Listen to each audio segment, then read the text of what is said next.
Fala pessoal, aqui quem fala é Marcos Saravalho, sou estrategista-chefe de investimentos aqui da Sarinvest e eu te convido para você ver e ouvir o nosso SaraCast, nosso podcast semanal, onde eu trago grandes nomes do mercado, gestores, profissionais, empreendedores aqui para bater um papo super descontraído sobre grandes oportunidades de investimentos, beleza? Toda quarta-feira aqui na BMC News, beleza? Te espero lá. Até mais, tchau! Agora sim, boa tarde a todos e bem-vindos a mais um closing aqui da BMC, fechamento do mercado nesta segunda-feira, dia 24 de abril de 2023. Eu sou Carlo Cauti e estaremos juntos pelas próximas 2 horas comentando as principais notícias que estão movimentando o mercado financeiro aqui no Brasil e mundo afora. Teremos muitos convidados especiais, nossos comentaristas também e vamos falar especialmente de arcabouço fiscal e de questão tributária. Daqui a pouco vocês verão quem será o nosso convidado especial desta segunda-feira. Para quem está se sintonizando nesse momento na BMC, não se esqueçam de deixar o seu like, o seu comentário, também se inscrever, claro, no canal e ativar o sininho para ficar sempre ligados em todas as notícias que movimentam o mercado financeiro.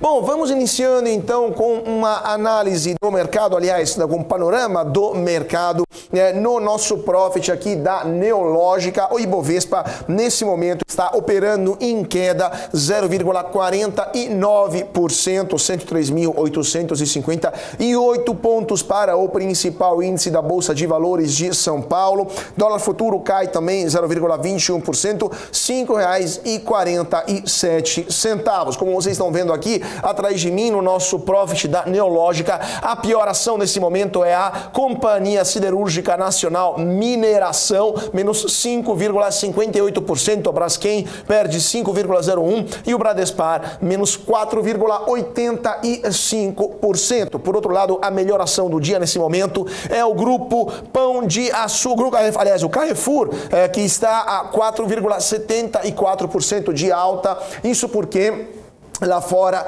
veio uma notícia de um bilionário da República Tcheca que quer investir, aliás, assumir o controle do Carrefour, injetando na empresa 1,1 bilhão de euros, mais ou menos 1,2 bilhão de reais, e isso elevou as ações do grupo Carrefour lá na Bolsa de Paris, onde são cotadas, lembrando que o Carrefour é um grupo francês, e também aqui em São Paulo, onde o Carrefour tem uma gigantesca operação. Lembramos que o Grupo Carrefour, ele é responsável, ele é o maior grupo varejista do Brasil, então é uma operação muito relevante essa do Carrefour aqui no Brasil. Segunda melhor ação do dia nesse momento é Raízen, alta de 4,50%, e a São Martinho está ganhando 3,68%, PetroRio sobe 3,35%.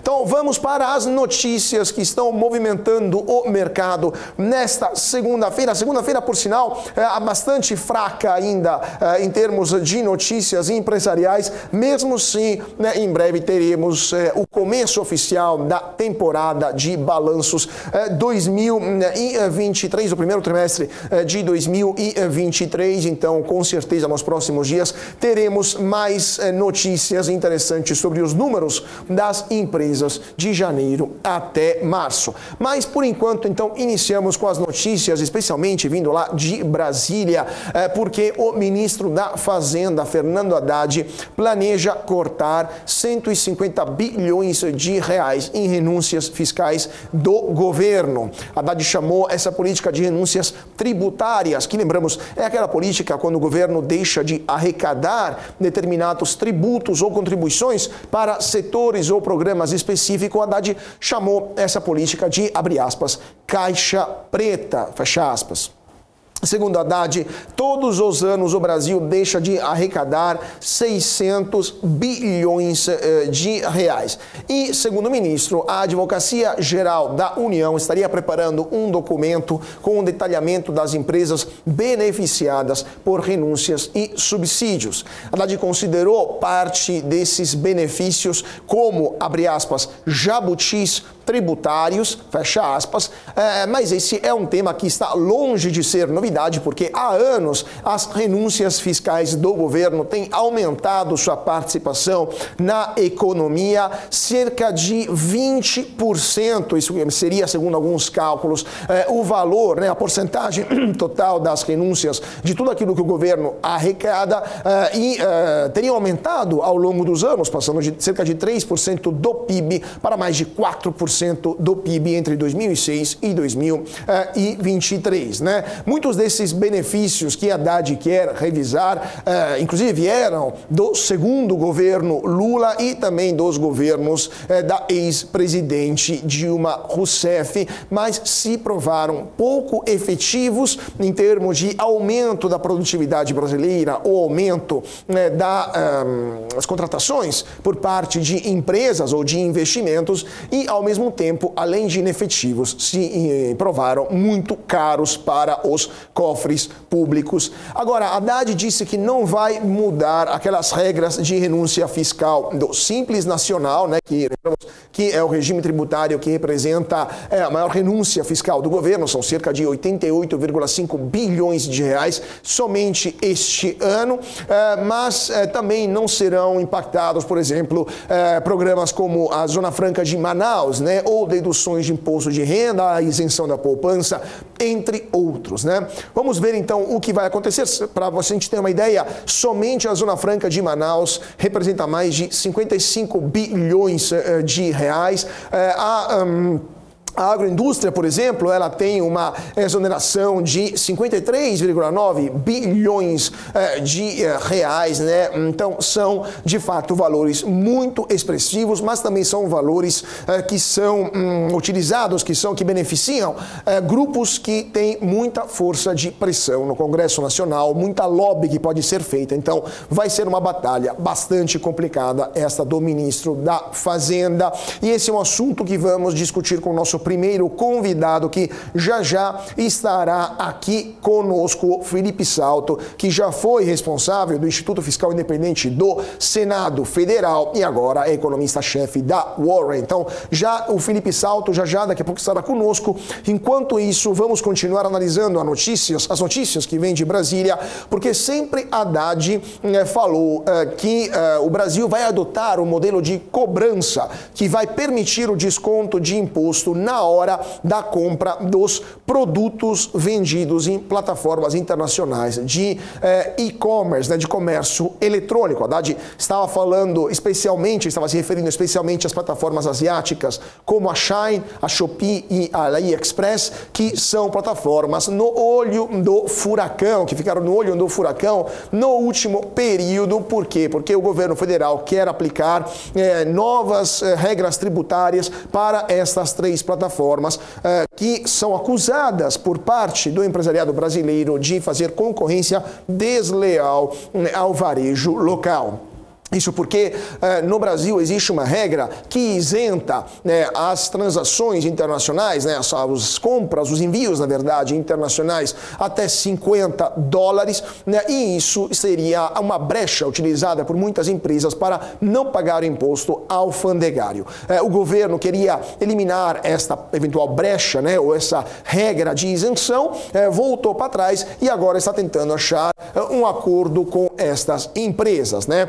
Em uma entrevista que o Haddad deu hoje de manhã ao Estadão, ele chamou essas medidas como, abre aspas, um plano de conformidade, fecha aspas, da Receita Federal e, segundo ele, seria uma prática necessária para assegurar uma concorrência justa com as empresas de varejo que operam no mercado brasileiro. Agora, Haddad disse que essa é uma regra comum nos Estados Unidos e na Europa, onde todos os impostos devidos são incluídos no preço e, segundo ele, as três plataformas asiáticas, né, a Shein, a Shopee e a AliExpress, assinaram um compromisso de aderir ao plano de conformidade durante uma reunião realizada no Ministério da Fazenda e irão pagar os impostos da forma de que o governo brasileiro estabelecer. Vamos ver então o que vai acontecer, lembrando que o ministro salientou como os consumidores finais não terão o aumento do custo, né, aumento do preço dos produtos. Isso é bastante complicado de entender, mas será também um assunto que vamos discutir logo mais com nosso primeiro convidado do dia. E a última notícia desse primeiro bloco é essa sobre o Carrefour, que nesse momento está subindo, continua sendo a melhor ação do dia, alta de 4,94%. Porque o bilionário tcheco Daniel Kretinsky está se oferecendo para assumir o controle do Carrefour, o grupo francês de varejo que, lembramos, está enfrentando sérios problemas de endividamento. Kretinsky está pensando em está oferecendo um aumento de capital de 1,1 bilhão de euros, desafiando uma proposta de fusão entre o Casino e a rival, que lembramos é a controladora, né, do Carrefour, e a rival de menor porte, Teract. O Casino é um dos principais acionistas, né, dos grupos brasileiros Assaí e GPA, e uma eventual operação colocaria uma série de marcas de varejo da França, como Monoprix e Franprix, sobre o guarda-chuva de Kretinsky, né, aumentando a sua presença no país. Vamos ver então o que vai acontecer e de fato se esse empresário vai conseguir entrar nesta operação. Gente, vamos então para um rápido intervalo e já voltamos com o nosso primeiro convidado de hoje, o Felipe Salto. Então não saia daí porque vamos comentar junto com ele as principais notícias que vêm direto de Brasília. Voltamos já já, não saia daí.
BMC News, informação que gera valor. E de volta para o nosso closing desta segunda-feira, dia 24 de abril de 2023. Muito boa tarde para você que está se sintonizando nesse momento aqui nos canais da BMC. Não se esqueça de deixar o seu like, o seu comentário e também ativar o sininho e se inscrever, claro, no canal do YouTube da BMC. Rápido giro para ver como estão as bolsas nesse momento. Ibovespa continua operando em queda. A bolsa, lembramos, fechará daqui exatamente 38 minutos. Ibovespa continua em queda 0,50%, 103.849 pontos. Dólar cai 0,27%, R$ 5,04. A melhor ação do dia nesse momento é Raízen, em alta de 4,82%. O Pão de Açúcar sobe 4,68% e a São Martinho 3,53%. Pior do dia, Companhia Siderúrgica Nacional Mineração perde 5,58%, Braskem 5,06% e Bradespar cai 4,77%. Dia de volume baixo na Bolsa de Valores de São Paulo, apenas 12,26 bilhões de reais o volume de negociação nesta segunda-feira. Evidentemente, o mercado ainda está na espera da divulgação dos resultados do primeiro trimestre de 2023, que vai começar daqui a poucos dias, e com certeza vocês terão aqui na BMC todas as entrevistas com as empresas mais importantes dos setores que impactam o Ibovespa e toda a economia brasileira. Falando de empresas importantes, hoje temos uma empresa brasileira muito importante, a Embraer, que lembramos é a terceira maior empresa do mundo de produção de aviões. A Embraer anunciou nesta segunda-feira que assinou um memorando de entendimento com um grupo de 4 empresas aeroespaciais de Portugal para o desenvolvimento da base tecnológica e industrial de defesa do país europeu. De acordo com a Embraer, esse documento reforça a capacidade da empresa de desenvolver atividades de engenharia, pesquisa e desenvolvimento, além do seu compromisso de longo prazo com Portugal nos mercados aeroespacial e de defesa. Entre os possíveis desdobramentos desse acordo, há o potencial relacionamento estratégico na área de desenvolvimento e integração de sistemas, envolvendo, por sinal, a aeronave A-29 Super Tucano, aeronave militar, que poderia ser produzida lá em Portugal nos padrões da Aliança Atlântica, da OTAN, e poderia ser então vendida para países membros da OTAN. A assinatura desse acordo ocorreu durante a visita do presidente do Brasil, Luiz Inácio Lula da Silva, a Portugal, um evento que reuniu o presidente Lula com os líderes políticos do país europeu. Bom, agora sim temos o nosso primeiro convidado desta segunda-feira, o Felipe Salto, economista-chefe da Warren. Deixa eu ver se o Felipe Salto está conosco. Agora sim temos o Felipe. Muito boa tarde, Felipe, e bem-vindo ao nosso closing. E não sei se você está me ouvindo, porque tem um retorno aqui para mim. Então, agora sim. Boa tarde, tudo bom? Boa tarde, boa tarde. Felipe, primeiramente eu queria comentar com você sobre essa notícia vindo de Brasília do ministro Haddad, que anunciou uma revisão das isenções tributárias que o Brasil concede, que são um valor expressivo em relação à receita, e Haddad falou de pelo menos 150 bilhões de reais que seriam recuperados com essa revisão. Qual que é a sua opinião? Você acha que isso é possível e em quanto tempo seria possível uma revisão completa, ou pelo menos uma revisão relevante dessas isenções, desses benefícios tributários? Bom, primeiro que essa é uma agenda importante e que já se tentou outras vezes, a revisão dos chamados benefícios fiscais, incentivos tributários, desonerações, regimes especiais ou simplesmente renúncias tributárias. O problema é que enfrentar essa agenda significa mexer em uma série de interesses setoriais, de grupos específicos, de setores que são beneficiados, de grupos da sociedade que são beneficiados, e isso não é nada trivial. A última tentativa foi por meio da chamada PEC emergencial, que redundou na emenda à Constituição número 109, no governo passado, e que no seu artigo 4º mandava instituir um programa de revisão para essas despesas tributárias, essas renúncias fiscais. Agora, o ministro Fernando Haddad tenta mais uma vez. Eu acho que é louvável, é importante que se vá nessa direção, até porque isso é fonte de uma desigualdade tremenda, porque são benefícios que muitas vezes seguem para setores e áreas que não geram retorno para a sociedade, geram retorno apenas para aqueles grupos a que se direcionam. Pois é, né, Felipe? Exatamente esse é o ponto, porque, como você lembrou, já foi tentado no passado, inclusive, se não me engano, e a partir de 2014, 15, a ex-presidente Dilma realizou, ela concedeu, né, esses benefícios tributários, não deram retorno, teve um custo muito elevado, não aumentou o investimento, não aumentou o número de pessoas que foram contratadas por essas empresas, se tentou voltar para trás, mas não se conseguiu, eliminar nos governos que se sucederam esses benefícios. Inclusive, o governo passado também tentou dar uma olhada para ver se conseguia eliminar, pelo menos reduzir alguns deles, mas a força do lobby dessas empresas é muito grande, esses grupos de interesse é muito grande lá em Brasília. Quanto você acha que isso vai influenciar, especialmente no momento em que o Congresso terá que apreciar essa medida, essas medidas, e quanto, de fato, o ministro vai ter que retroceder, porque a pressão desses grupos é forte demais? Não, eu acho que não há ainda que se falar em retroceder, porque está começando a propor essa linha de atuação. Acho que é preciso apresentar os detalhes dessas propostas, isso que os especialistas, os economistas, o mercado, a imprensa, a sociedade em geral estão aguardando, né, o detalhamento dessas propostas. O ministro Fernando Haddad vem falando à imprensa e dando mais informações, mas eu acho que agora é o momento, talvez, da Receita Federal começar a entrar e fornecer mais dados. Por exemplo, o regime especial XYZ será revisto no prazo tal, a estimativa é tanto, a nota técnica que subsidia esse cálculo está disponível aqui. Então, esse tipo de respaldo e de subsídios e de fundamentação é que, a meu ver, está faltando. Eu acho que já passou do momento do governo apresentar essas contas para que não fique apenas um número, né, 150 bilhões ou 100 bilhões, e aí ele fica exposto a críticas, porque, por exemplo, quando diz que vai fazer um resultado primário, que é receita menos despesa sem considerar o gasto com juro, igual a zero no ano que vem, sendo que vai partir de um déficit, segundo o próprio governo, de 107,6 bilhões neste ano, então é difícil de apostar nisso, né? Porque ainda não há clareza sobre essas receitas novas. Então, eu acho que sim, existe uma gordura muito grande, seria importante que tivesse um plano coeso anunciado para cada uma das linhas que vão ser cortadas, quais vão ser os benefícios que vão ficar nas exceções, porque claramente, como sempre vai haver uma lista de exceções, né? Eu lembro que o Simples Nacional está lá dentro, por exemplo, a Zona Franca de Manaus e outros benefícios que a gente pode citar, que são antigos e que dificilmente vão ser mexidos.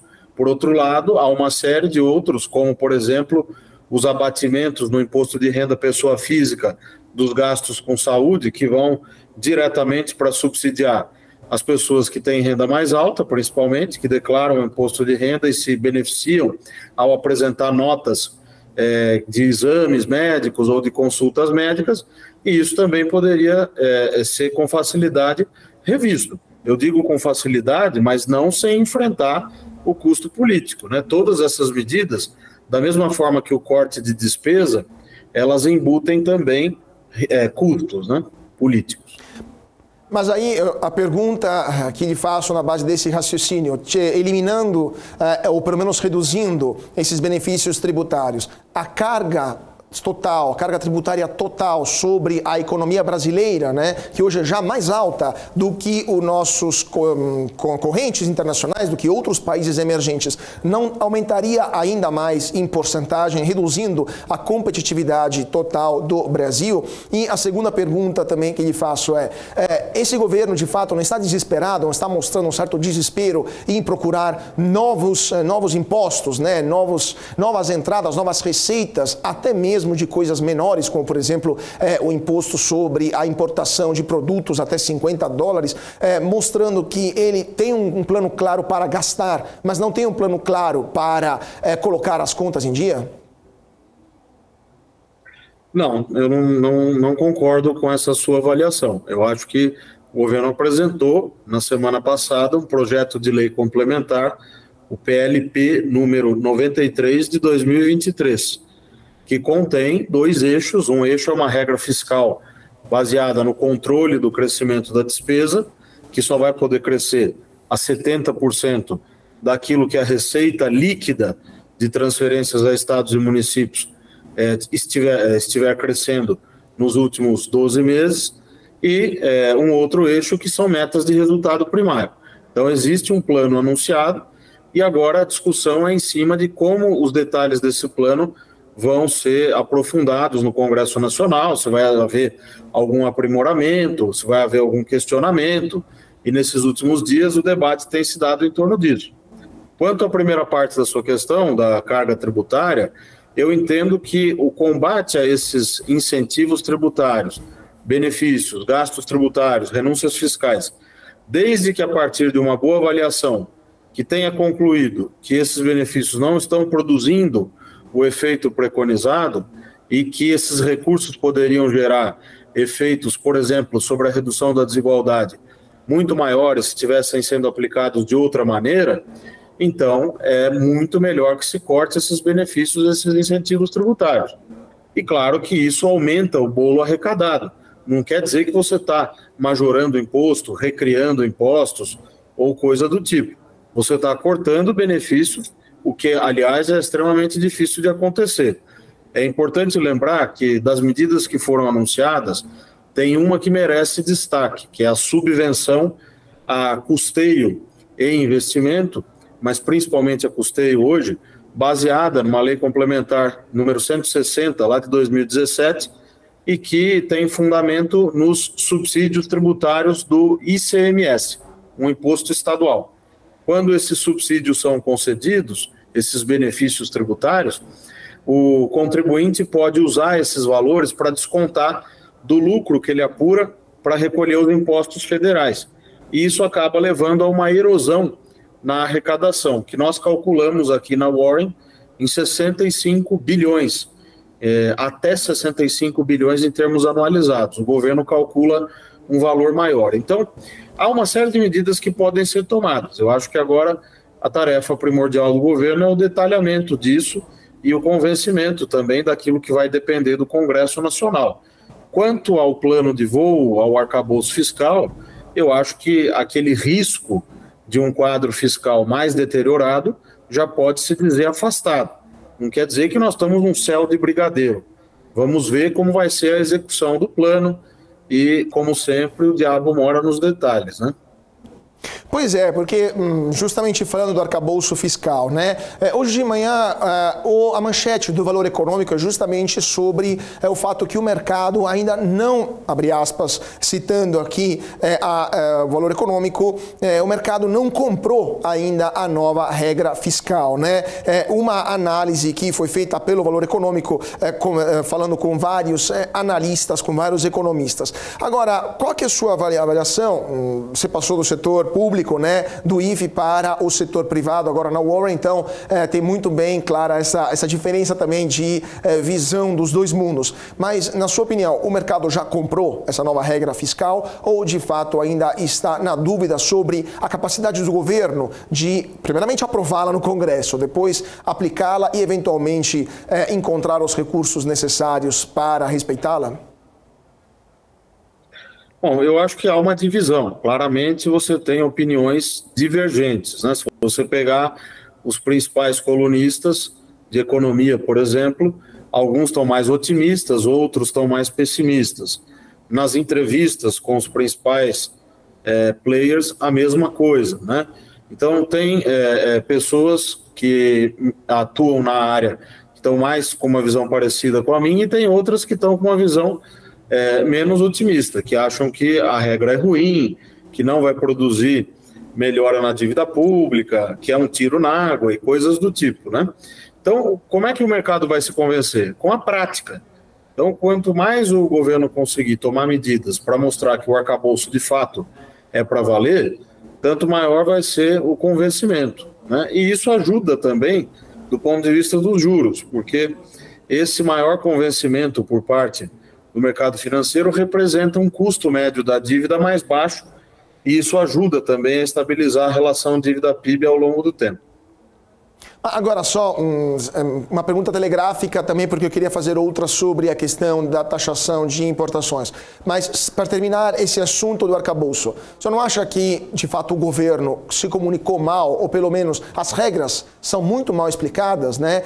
Tem muita gente que está achando muito difícil de entender, de fato, porque ainda está estudando por quanto é complexa a regra no arcabouço, como isso será aplicado, quais serão, eventualmente, os gatilhos automáticos que entrarão em vigor.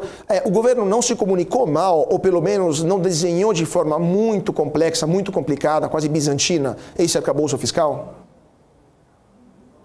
Não, eu li o texto assim que foi divulgado e acho que está muito bem explicado. Existe uma regra de gastos baseada na evolução da receita líquida. O indicador no qual a regra é baseada é público, é divulgado mensalmente. Os descontos que são feitos das receitas chamadas não recorrentes também são dados públicos, os dividendos pagos por estatais, os royalties do petróleo, recursos que vêm de exploração de recursos naturais, essas receitas que vêm de exploração de recursos naturais e receitas de concessões. Então, essa variável da receita, se ela crescer X%, a despesa poderá crescer 70% de X. E a isso vai se acrescentar a projeção de inflação que o governo vai informar na hora que enviar o projeto de lei orçamentária anual, o que ele deve fazer pelo prazo constitucional até agosto. Então, essa é a regra principal. Não vejo nada de complicado para entender o que vai ser feito. Agora, pode-se criticar a metodologia. Nós mesmos escrevemos aqui uma série de análises, conversando com os próprios clientes, com jornalistas. Aí é outra coisa. É discutir os detalhes da formulação, mas ela é plenamente compreensível, assim como a outra parte da regra, que são metas para o resultado primário, que é receita menos despesa sem considerar o gasto com juro. Só para terminar também essa questão, um cenário para o próximo ano. Tivemos nos últimos 2 anos, se não me engano, de 2021 para 2022, um aumento expressivo da receita, né, devidamente também à melhora da economia. Me corrija se estou enganado, também após a volta da abertura, após a retomada da Covid, né, do fim da Covid. É prevista uma redução para este ano, segundo os cálculos de vocês? Vocês estão prevendo algum tipo de redução natural, devidamente uma certa estabilização, até redução da atividade econômica? E isso poderia impactar, eventualmente, com essa redução da receita, a possibilidade do governo gastar, na base da regra, nova regra fiscal, no ano que vem? Qual que é a visão de vocês e o que vocês acham que o governo vai ter que fazer para poder manter esse nível de despesa, se não me engano, o mínimo é 0,6%, né, de gasto, de piso de gastos, se as receitas de 2023 diminuírem muito em relação a 2022? Bom, a regra que está colocada na mesa, quando a gente projeta as receitas líquidas com aqueles descontos que eu mencionei, até junho de 2023, acumulada em 12 meses, e descontando a inflação nos termos também colocados no projeto de lei complementar, em termos acumulados. Contra os 12 meses imediatamente anteriores, o crescimento real desse indicador é de 0,85%, considerando aí a nossa projeção de inflação até junho, ou seja, para 2 meses que estão faltando, 3 meses na verdade, e também as projeções de receita que a gente faz até junho, 0,85% de crescimento real. Então, pela regra, 70% disso daria um pouco mais do que 0,6%. E aí, quanto a despesa poderia crescer, então, no ano que vem? Em termos reais, 0,6%.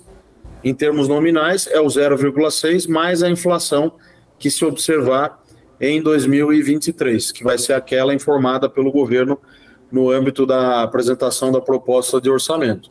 Então, isso significa que, vamos supor que essa inflação de 2023 seja de 6%, só por hipótese, que é a nossa projeção aqui na Warren. Então, você teria no ano que vem uma inflação, também nossa projeção, de 4,2%, e a despesa crescendo, aquele 0,6% que eu mencionei, mais os 6%. Só para simplificar, 6,6%, descontando os 4,2%, você teria aí um crescimento real em torno de 2,3% a 2,4% para a despesa depois de transcorrido o ano que vem. Então, isso é o que aconteceria no ano que vem. Perfeito, perfeito. Agora, a última pergunta, Felipe, sobre a questão dessa taxação, que também é a nossa segunda notícia de hoje, a declaração do ministro Haddad, do acordo feito com as plataformas digitais asiáticas para o pagamento de impostos aqui no Brasil, nas regras que o Ministério da Economia, da Fazenda, vai decidir, né? A questão é, o ministro Haddad ele está calculando se não me engano, um possível aumento da receita de 8 bilhões de reais. Não sei se esse é o cálculo que vocês também estão fazendo na Warren. Você acha isso factível? Isso também, o ministro também está falando que esse aumento do custo, de fato, do preço dos produtos não vai cair em cima dos consumidores, e ele citou também aquilo que disse aplicado na Europa, a Digital Tax, né? Agora, é factível isso? É realista? Porque, de fato, é muito difícil entender como uma empresa de varejo vai aceitar arcar com prejuízo de aumento de custo derivante de novos impostos aplicados aqui no Brasil. Qual que é a visão de vocês aí na Warren sobre essa batalha entre o governo e as varejistas asiáticas? Eu acho que esse tópico ainda está muito confuso, faltam informações para poder estimar esse tipo de efeito fiscal. Aí entra na crítica que eu venho fazendo e que eu fiz no início aqui da nossa conversa, quando falávamos das desonerações tributárias. O governo precisa começar a divulgar essas notas técnicas. Por exemplo, esses 8 bilhões não podem ficar soltos numa entrevista, numa matéria de jornal. Tem que mostrar a conta. A Receita Federal tem uma área de estudos que produz essas informações, aliás, com técnicos do mais elevado gabarito. Eu diria que os mais preparados do país estão lá.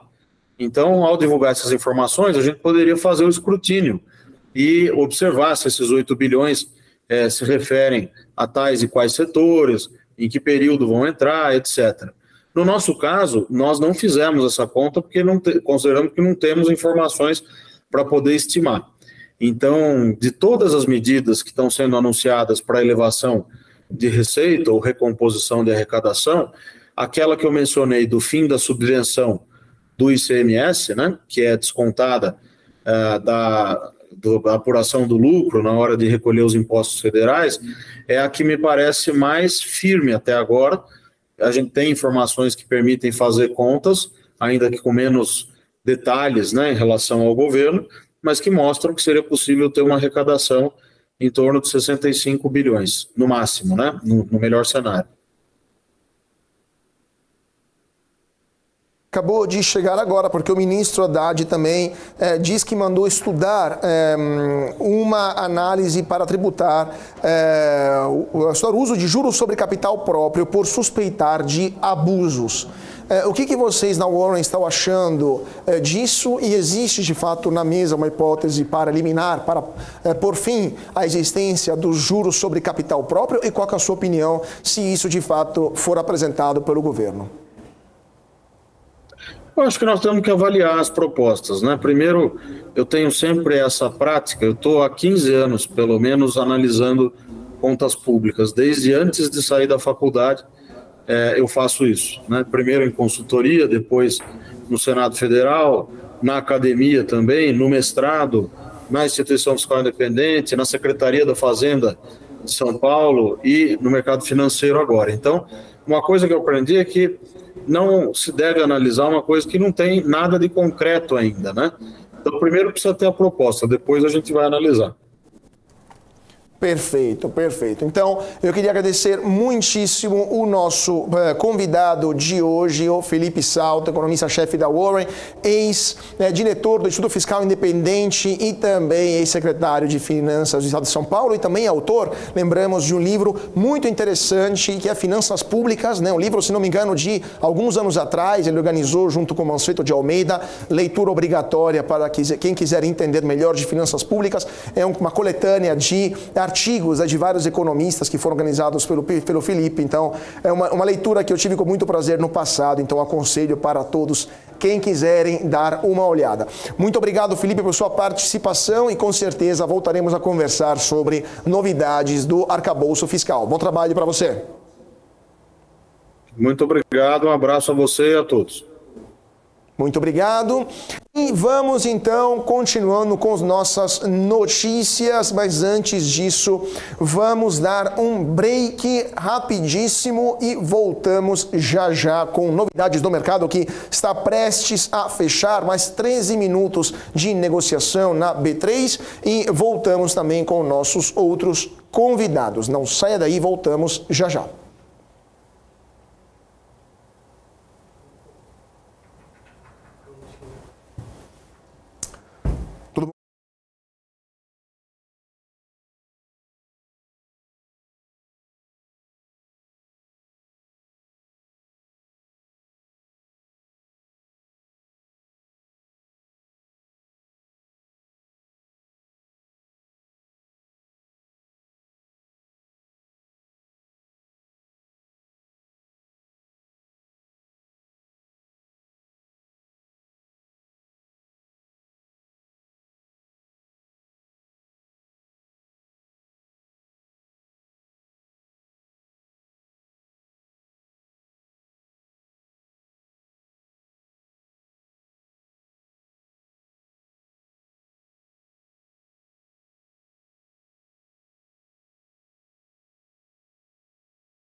PMC News, informação que gera valor.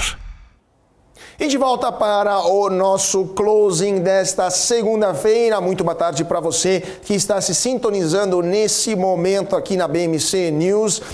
São nesse momento 16h51. Ibovespa está prestes a fechar. Daqui 9 minutos vai fechar a Bolsa de Valores aqui em São Paulo. Então vamos ver como estão as ações nesse momento. Dia complicado para Ibovespa, queda de 0,50% para o principal índice na Bolsa de Valores de São Paulo. O volume continua baixo, aumentou levemente, negociação de 13,63 bilhões de reais nesta segunda-feira. Dólar futuro cai 0,22% a R$ 5,04. Pior ação do dia, a Companhia Siderúrgica Nacional Mineração perde R$ 5,79. Braskem, a pior, 5,79%, aliás. Braskem perde 4,70%, Bradespar 4,61%, a Vale também perde 4,05% nesta segunda-feira, mas todas as empresas do setor de mineração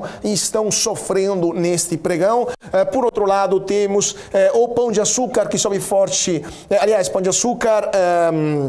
Bazuca sobe forte, sim, 4,74%, a Raízen 3,54% e a PetroRio 3,15%. Nesse momento, são as três ações que mais estão ganhando espaço no Ibovespa, que mais estão subindo nesta segunda-feira. Bom, então vamos para o nosso segundo convidado desse closing dessa segunda-feira, o Ricardo Brasil, fundador da Gava Investimentos. Muito boa tarde, Ricardo, e muito bem-vindo ao closing da BMC. Boa tarde, prazer estar aqui com vocês. Ricardo, vamos lá. Dia complicado para as ações do setor de mineração. Companhia Siderúrgica Nacional Mineração caindo forte. Gerdau, Vale também estão todas em vermelho profundo nesta segunda-feira. O que está acontecendo lá fora? Tivemos na semana passada informações de que a China quer tentar controlar a alta do preço do minério de ferro. Isso já deprimiu bastante as mineradoras, mas quais novidades estão levando para baixo as cotações dessas empresas? A novidade é realmente uma demanda que o pessoal achava que havia com a abertura da China e que não apareceu. Então, simples assim. Simples assim. Você vê assim, hoje o minério está batendo a menor cotação dos últimos 4 meses, tá? Então, acho que é importante a gente ver que as restrições da China acabou no final das contas e você vê o preço do minério ainda em queda. E acho que isso afeta diretamente ali, enfim, Gerdau, Semin, né? Que é da CSN, né? Tipo, você tem também a Vale, enfim, você pode ver que mineradora hoje não é um bom dia para elas. Mas qual que é a razão disso? A China ainda não iniciou os estímulos fiscais que todo mundo esperava, especialmente para o setor de construção civil, que, lembramos, é o maior consumidor de minério, especialmente de minério de ferro, para fazer o aço utilizado nas construções. O mercado chinês de carros ou de produtos de consumo durável ainda está pouco aquecido. Qual que é a razão dessa menor demanda vindo da China e se esse cenário poderia se reverter até o final do ano? Bem, eu acho que sim, que pode reverter sim, porque a gente teve um PIB da China aparecendo aí muito acima do normal. Tá? Então, acho que a gente realmente não dá para falar que isso vai ser o resto do ano assim. Tá? Por enquanto, eu acho que você tem uma questão externa, não só de China, tá? Mas pensando que a China pode estar pensando estrategicamente em relação a isso, você vai ter ali até onde o Fed vai aumentar juros, até onde a gente vai ter um problema de uma possível recessão, que está cada vez ficando menos provável, ainda bem. Mas já tinha caso de análise aí falando de, assim, banco de investimento conceituado, falando que você tinha mais de 25% de chance dos Estados Unidos entrar em uma recessão. Tá? Então, acho que a gente vai ter que ver cenas aí dos próximos capítulos, mas a gente começa a ver aqui no Brasil e no exterior a inflação dando uma canja aí. E acho que o principal fato que a gente teve aí, que foi semana passada, foi ali o PIB mesmo chinês, que tudo indica que a coisa vai reverter. Mas, por enquanto, eu via isso como uma decrescente mesmo. Tá? Vamos ver. A gente só vai saber isso, ver o PIB e tudo mais, só vai saber vendo os próximos resultados. O que vai acontecer com de fato com o consumo da coisa. Tipo, o setor vai aquecer, não vai aquecer? Tá? Enfim, é uma coisa para se esperar um pouco. Pois é, estou pegando aqui os dados do minério de ferro, hoje forte queda lá em Dalian, menos 2,69%, né, a cotação do minério de ferro na bolsa chinesa, lembramos, é a bolsa que faz o preço também a nível internacional. Se a gente pegar a bolsa de Singapura, que também é muito importante, né, temos 3 bolsas basicamente que fazem o preço do minério de ferro, Singapura, Dalian e também lá nos Estados Unidos. Em Singapura, o minério de ferro caiu 0,87%, e lá nos Estados Unidos o minério cai 1,76%. Então, de fato, muito complicado. Lá nos Estados Unidos, hoje a cotação é de 117,21 dólares por tonelada, né, de minério de ferro. Então, de fato, estou vendo aqui as cotações dos últimos anos. O minério de ferro tinha chegado ao seu pico em maio de 2021, a superar 213 dólares por tonelada lá nos Estados Unidos, e hoje está em 117, ou seja, a metade, basicamente, do valor de 2 anos atrás, né? Mais ou menos 2 anos atrás. E isso, obviamente, está impactando o valor de muitas empresas, principalmente na maior mineradora brasileira, que é a Vale, né? A Vale, que hoje está a R$ 71,64. Se a gente pegar o andamento da Vale no último período, a Vale chegou no seu pico máximo de R$ 115, né? Sempre em maio de 21, e hoje está em 74. Qual que é a sua visão sobre o futuro da ação da Vale, né? Qual que é a percepção, o que esperar do andamento desse papel tão importante para o mercado brasileiro? Lembrando que a Vale, junto com a Petrobras, fazem quase a metade, né, do volume negociado na Bolsa todos os dias, então qualquer andamento positivo ou negativo tem impacto no Ibovespa. Então, qual que é a sua visão, qual a visão da Gava sobre o papel da Vale? Bem, se for parar para olhar historicamente, tá? A gente pega aqui desde 2004, alguma coisa nesse sentido, a Vale não está nem num preço tão ruim. Tá? Só para, não sei se você lembra um pouco de memória, você vê Brumadinho ali, a Vale é 45, né? Então, assim, não dá nem para falar que, tipo, não, que a ação está sendo extremamente penalizada. Eu acho que é uma correção técnica mesmo de mercado. Tá? E realmente, se a gente começar a ver uma previsão de consumo, de aumento de minério, eu acho que a coisa só melhora. É bom a gente se lembrar que no mercado financeiro, tá, a gente trabalha com múltiplos. Então, assim, não é o valor patrimonial o que a Vale tem valor de mercado, tá, é um múltiplo do valor patrimonial dela. Tá? E aí você tem uma expectativa, você tem muita emoção envolvida. É por isso que a cotação dispara, a cotação caiu horrores. Tá? Então, acho que são oscilações normais do mercado, não é algo que me assusta. Tá? E sobre a questão dos dividendos da Vale, né? A Vale deu dividendos generosos nos últimos 2 anos, graças também ao resultado que ela conseguiu obter em 2021 e 2022, especialmente, né? O que esperar, então, da Vale em 2023? Continuará sendo uma empresa dividendeira, ou a gente está entrando num ciclo de baixa do minério de ferro que poderia limitar a capacidade de distribuição de proventos da gigante? Eu acho que a gente tem esse problema não só em Vale, tá? Eu vou falar que a gente tem esse problema também com Petrobras. Petrobras foi o maior pagador de dividendos, foi a segunda maior pagadora de dividendos do mundo ano passado. Tá? Depois dos sauditas, né? Da Saudi Aramco. Exatamente. Então, assim, como é que você... Tanto é que você tem o governo querendo fazer um fundo de reserva e tudo mais, ninguém sabe como é que vai ficar esse negócio. Eu tenho críticas a respeito disso. Acho que se fosse para investir na empresa, sim, mas não para ficar com controle governamental de combustível e tudo mais. Faz sentido você ter uma reserva de dividendo, em vez da Petrobras ter que emitir uma debênture ou pegar um empréstimo no banco, ela pega essa reserva para ela mesma. Agora, na hora que ela vai queimar isso só para manter o combustível sem ter uma paridade internacional, eu acho que eu sou contra essa parte dela ser uma mãe, né, para a população nesse aspecto. Você tá punindo uma empresa que deveria ser privada, a gente sabe que não é, tá, mas é uma empresa mista ali. Então, assim, acho que a mesma questão da Vale vai para a Petrobras. Tipo, Petrobras teve uma alta do barril de petróleo em mais de 40% ano passado. Tá? Até onde essas margens vão continuar? Até onde você vai ter recorde ali de barril de petróleo? E sim, ela pode pagar bons dividendos ainda.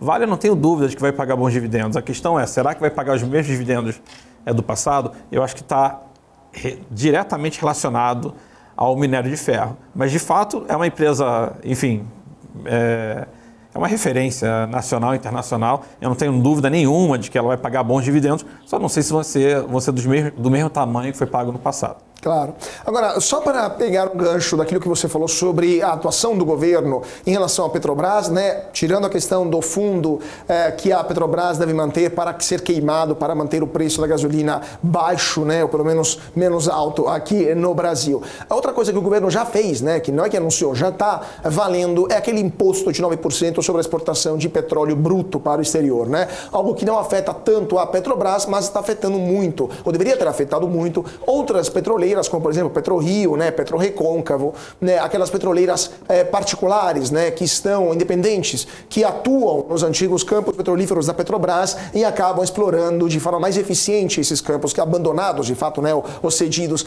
pela Petrobras, né? Agora, qual que é a sua visão sobre estas empresas? Hoje temos uma das maiores altas do dia, por sinal, justamente a PetroRio, né, está subindo 2,88%.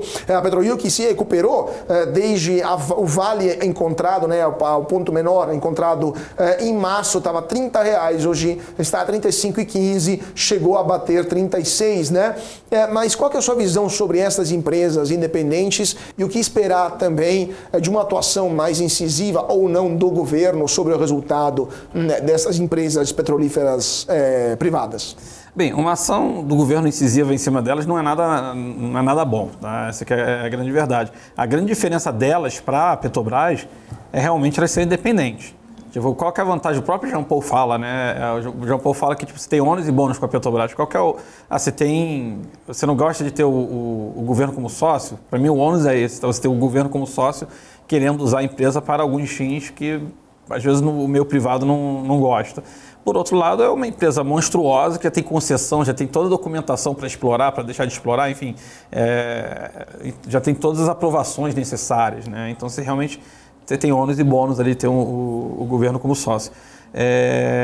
E aí é justamente a diferença de uma RRP, de uma PetroRecôncavo, da própria PetroRio. Tá? No momento que o governo começa a colocar muito a mão numa empresa privada, tá? Você vai ter o mesmo problema.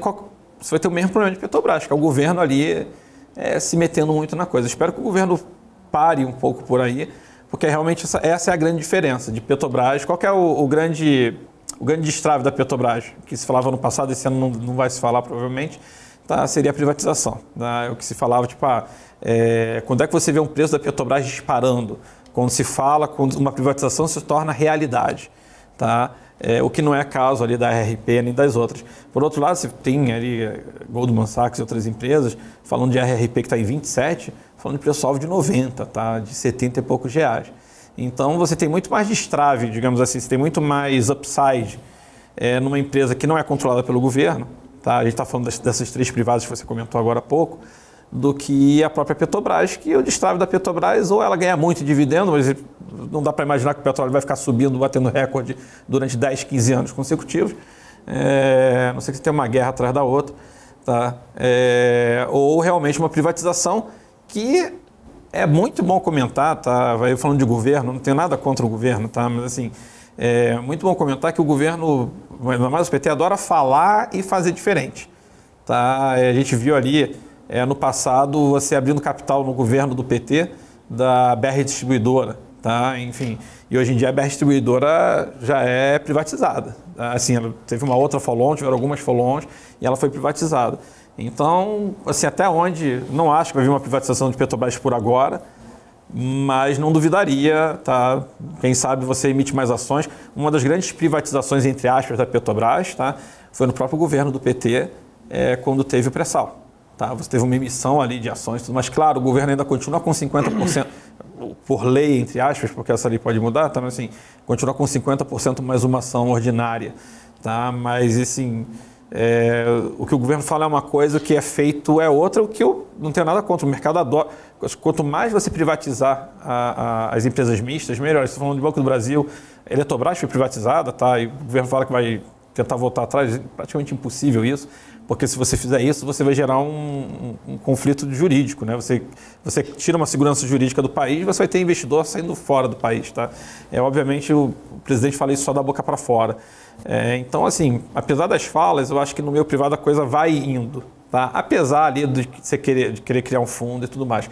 Sobre as empresas privadas, eu acho que elas têm um upside melhor do que Petrobras, porque você não tem o governo ali usando para fins políticos. Pois é, né? Só para terminar esse ponto da Eletrobras que você falou, sem querer te interromper também, mas é interessante essa questão, porque a Eletrobras, como você falou, o presidente Lula, inclusive hoje, né? O presidente Lula lá em Portugal falou, voltou a atacar a privatização da Petrobras, a gente vai falar sobre essa notícia daqui a pouco, mas ele já vem atacando essa privatização há muitas semanas, falando que é um absurdo, é um aumento de salário dos diretores, que foi um crime de lesa pátria, enfim, uma série de questões que amedrontam de fato o mercado, né? A ação da Eletrobras, se não me engano, chegou a um valor máximo de R$54, né, por papel, foi para um vale de R$34, né? Hoje está a 38 mais ou menos. Então, de fato, isso a gente sabe e na verdade torce, né, que isso não seja revertido, porque tudo pode acontecer, mas de fato o mercado está preocupado, porque senão não teria tido essa queda expressiva de uma empresa que tem tudo para dar certo, inclusive contratos plurianuais indexado pela inflação, que não deveriam gerar esse tipo de volatilidade. Então, a pergunta que lhe faço é, o mercado não está comprado na ideia que a privatização da Eletrobras é irreversível? É possível voltar atrás nessa operação? Eu acho que o mercado está... Eu, pelo menos, estou comprado na ideia de que é irreversível, né? Porque seria... Assim, é o que eu falo, né? O governo PT fala muita coisa, mas no final das contas ele segue as regras, o que é ótimo, tá? De novo, não estou criticando, isso é ótimo. O ruim seria você falar e você acaba... Como é que você acaba com uma privatização que já foi sacramentado e não foi uma coisa pequena, a gente está falando de mais de 30 bilhões de reais. Tá? Então, assim, você não tem como voltar atrás. Realmente, acho que é uma coisa muito mais política mesmo de fala do que algo que realmente vai acontecer. Não, mas de fato você falou, o governo não quebra as regras, mas lembramos que durante o governo da ex-presidente Dilma Rousseff, por canetada, se decidiu uma redução dos preços da energia elétrica, isso quebrou basicamente muitas distribuidoras, que depois muitas foram até vendidas a preço de banana para estrangeiros, né? Só pensar na CPFL, por exemplo, entre outras. Então, a pergunta que eu faço de novo tudo bem, a gente torce que isso não aconteça, mas já vimos o governos do PT passados alterar as regras do jogo com canetadas na base de desculpas que isso é interesse do povo, né? Por que a gente acha que isso não pode acontecer dessa vez, mesmo que não seja reestatizando, mas, por exemplo, mudando as regras de um jeito que acabe sendo pouco interessante para os acionistas manter os papéis na mão? Eu, particularmente, realmente não consigo imaginar uma saída para isso. Assim, eu entendo que, assim, eu entendo o seu ponto, tipo, talvez dê para acontecer uma canetada e tudo mais, mas eu não consigo imaginar que canetada é essa. Assim, eu acho que o governo, independente de qual governo, se é de direita, de esquerda, de centro, não importa, tá? Mas tem muito mais a perder com isso do que ganhar. Tá? Você perde ali em segurança mesmo. Tipo assim, qual é o investidor que vai... Quem que vai querer aportar dinheiro daqui a 2, 3, 4 anos, falando, pô, sei lá, você tem uma regra e essa regra vai ser quebrada? Tá? Eu entendo o que aconteceu ali na Dilma, lá com a parte de preço de eletricidade e tudo mais, com as elétricas e tudo mais, tá? Mas eu acho que ficou por ali. Espero que seja assim, realmente concordo com você. Não dá para prever o futuro. Tá? Existe um risco? Não dá para falar que não existe. Tá? Existe, eu acho que é um risco mínimo. Mas eu acho que se realmente acontecer algo parecido, não sei, sendo bem brincando aqui, mas fecha a bolsa e vamos embora, porque assim... Já virou Venezuela. Se tiver algo do tipo, é o sinal que já está na hora de mudar para Miami, né? Mas vamos lá. Vamos voltar para últimas duas perguntas que eu ia fazer para você, sempre falando de ações.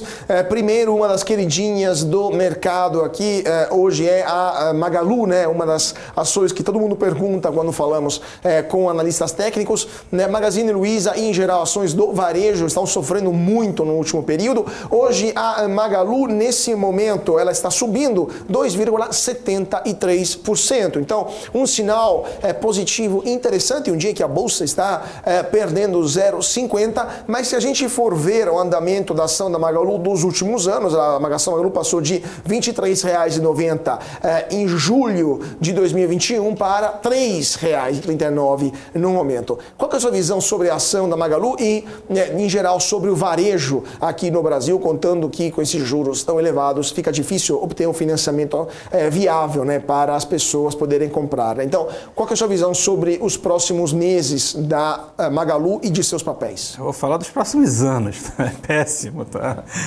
Por que eu consigo justificar isso com tranquilidade, tá? Varejo é um setor já complicado, quando você tem inflação você tem um consumo menor, tá? Para piorar, a dívida delas, vou falar de Via Varejo que eu estudei muito o balanço deles, tá? A dívida de Via Varejo tá Selic mais 2,1, tá? Então assim, a Via Varejo tem, qualquer empresa na bolsa em regra é endividada, tá? Você tem um endividamento, porque faz sentido você pegar dinheiro para investir na empresa. O problema é quando a empresa tem margens pequenas, tipo varejo, e um endividamento bom, tá, é de 2 para 1 de faturamento. Vou tentar dar um exemplo aqui. Finge que você ganha um salário de 100 mil no ano. Tá? Então você tem uma dívida de 200 mil. Cuidado, 100 mil é de salário, não quer dizer que é lucro, porque você paga aluguel, paga não sei o que, tudo mais, no final das contas sobra 40 mil, não sei, tá? Isso seria uma relação boa. Acima de 2 vezes o seu faturamento é ruim. E varejo costuma estar alavancado, tá? Vou falar de Via Varejo tem 5 vezes o faturamento dela. Tá? Então imagina que Via Varejo dá tem 10 bilhões de EBITDA no ano, tá? Que seria o faturamento de imposto e tudo mais. Tá? Estou chutando 10 bilhões, tá? Ela está devendo 50 bilhões. Só que ela tem 50 bilhões devendo a CDI mais 2,1. 13,75, que está o CDI hoje, que é a Selic, mais 2,1. A gente está falando de 15,8. 15,8 sobre 5 vezes a dívida dá quase todo o faturamento. Então, que não é nem o lucro. Então, quase todo o faturamento dela ela está pagando de juros. Tá? E isso a gente está falando... Aí eu tô abrindo isso para o varejo inteiro. Tá? Nem todo mundo está 5 vezes alavancado, que nem a Via Varejo. Tá? Mas assim, o que eles estão pagando hoje de juros sobre o endividamento é uma coisa fenomenal. O que eu acho que vai acontecer? Tá? E acho que é até meio que normal de mercado. Você vai ter uma ou outra quebrando. Não digo a Magalu, nem a Via Varejo, sabe-se lá, tá? Mas imagino pequenas, algumas que talvez nem estejam na bolsa. Tá? E quem conseguir ficar... Isso é sangrando, elas estão sangrando. Quando a taxa de juros cair, quem conseguiu ficar sangrando durante um tempo, você vai absorver o mercado dessas empresas. Por exemplo, se Lojas Americanas realmente tivesse quebrado, apesar de tudo, ela ainda está funcionando. Se ela tivesse quebrado, a gente está falando que o market share de Magalu, de Mercado Livre, tá, de todo mundo, ia aumentar se eles terem que abrir uma loja. Porque simplesmente uma empresa que tem, acho que 15%, 18% de market share ia quebrar, eles iam ganhar mercado sem ter que quebrar uma loja. Infelizmente, eu acho que isso pode acontecer no varejo. Tá? O varejo é um setor alavancado, endividado. Prova disso, tá? Até não precisa nem contestar. Quem aqui está comprando essas empresas recebe dividendo? Há anos que varejo não paga dividendo, então nem lucro. Há anos que elas estão fazendo faturamento para pagar a conta. Pois é, né? E aí, última pergunta, terminando, depois a gente faz um giro da Bolsa, porque acabou de fechar a B3, estão chegando os resultados nesse momento. Última pergunta telegráfica. Você acha que é possível que a gente veja mais pedidos de recuperação judicial, como vimos no começo do ano, Tokstok, por exemplo, entre outros, nos próximos meses, de grandes grupos de varejo, sem querer falar nomes, mas de grupos icônicos do varejo brasileiro? Não duvido, tá? Não vou falar nomes, mas no caso de Cassino hoje, apesar de Pecar estar subindo, tá? Que 1 bilhão de euros que vai ser estudado ali sobre... Vai ter uma diluição, se for aceita essa proposta, tá? Você tem 1 bilhão de euros de um investidor tcheco, se não me engano, investindo ali para pagar, que não vai nem entrar na empresa, é para pagar a dívida. Tá? Então, assim, eu não duvidaria. Vamos ver então o que vai acontecer. Rápido giro antes de dar mais um break, porque o Ibovespa fechou menos 0,40%. Estamos aqui com o profit da Neológica. Ibovespa caiu hoje 0,40%, 103.946 pontos. Foi o fechamento do principal índice da Bolsa de Valores de São Paulo. Dólar também caiu, dólar futuro 0,24%, R$ 5,46. É a cotação do dólar dólar nesta segunda-feira, pior ação do dia. Companhia Siderúrgica Nacional Mineração, menos 5,36%. Braskem perdeu 4,34% e Bradespar 4,18%. O Grupo Pão de Açúcar ganhou, foi o melhor do dia, 4,61%, justamente após a notícia dessa injeção de liquidez, 1,2 bilhão de dólares no Grupo Casino, né, que é controlador. A Raízen subiu 3,86% e Grupo São Martinho subiu 3,14%. Magalu subiu 2,73%. Gente, rápido intervalo, 2 minutinhos, mas voltamos já já com mais notícias e mais convidados nesse nosso closing da segunda-feira. Não saia daí, te vejo já. Foi. Pô, tem que me falar quando tem break, porque por mim, meu, o papo tá bom, mas vamos tocando, não tem pausa.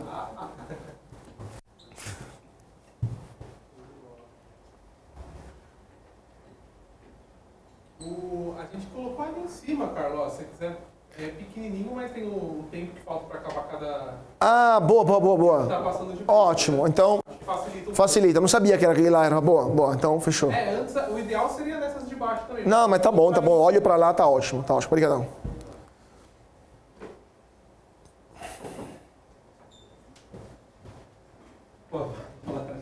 Gente, brigadão, viu?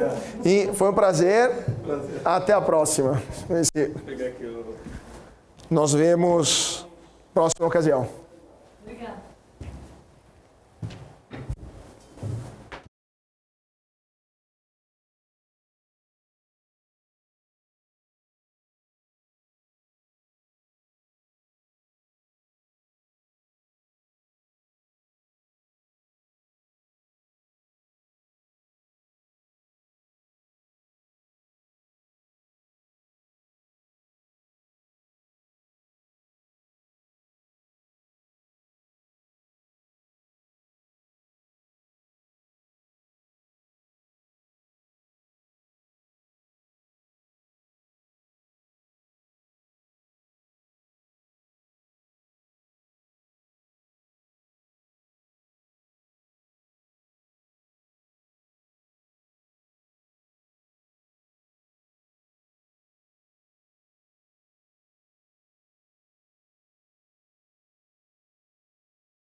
PMC News. Informação que gera valor. E de volta para o nosso closing desta segunda-feira. Muito boa tarde para você que está seguindo a gente aqui nos nossos canais das redes sociais. Não se esqueçam de se inscrever no YouTube, deixar o seu like, o seu comentário e também ativar o sininho para ficar sempre ligado em tudo aquilo que movimenta o mercado financeiro. Vamos que vamos então, porque a bolsa acabou de fechar em queda 0,40%, 103.946 pontos. Daqui a pouco teremos o nosso analista técnico para entender o que está acontecendo, mas vamos continuando com o nosso giro de notícias, porque temos mais uma polêmica no mercado. O antigo hotel urbano, que agora se chama Urbi, a partir de amanhã terá um novo CEO, porque João Ricardo Mendes, que foi fundador, da startup de serviços de viagem, anunciou que vai deixar a empresa em meio à explosão de denúncias ao Procon de São Paulo.